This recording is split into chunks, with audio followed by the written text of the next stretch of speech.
Saturday morning, 13-hour shift today, 60 minutes unpaid break. Action. Let's talk about action. Action and inaction.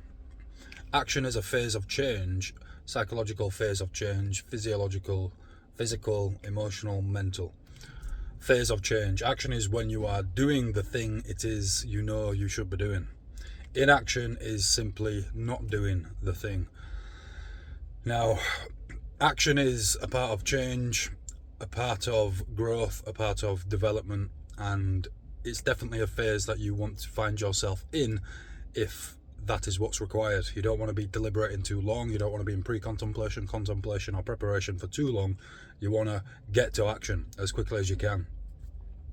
Action is basically going to change the synapse in your brain, which essentially makes you you.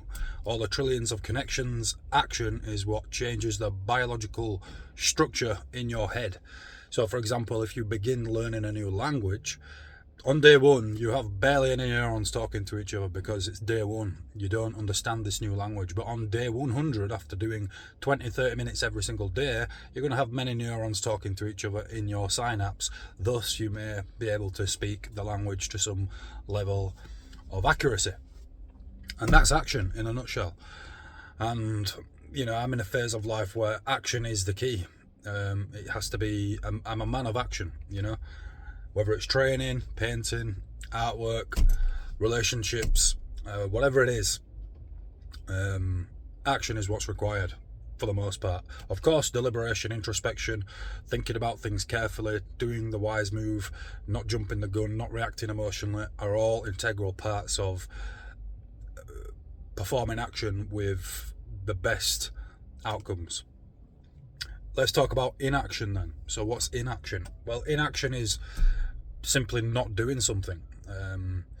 You have the opportunity to do something, but you choose not to.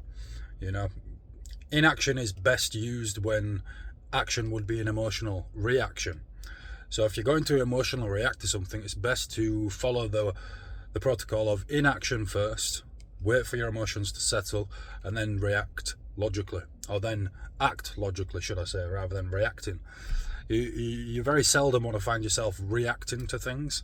You want to try and think about things as they happen and then act logically when things have settled, and this is something you learn to do the older and the wiser you become.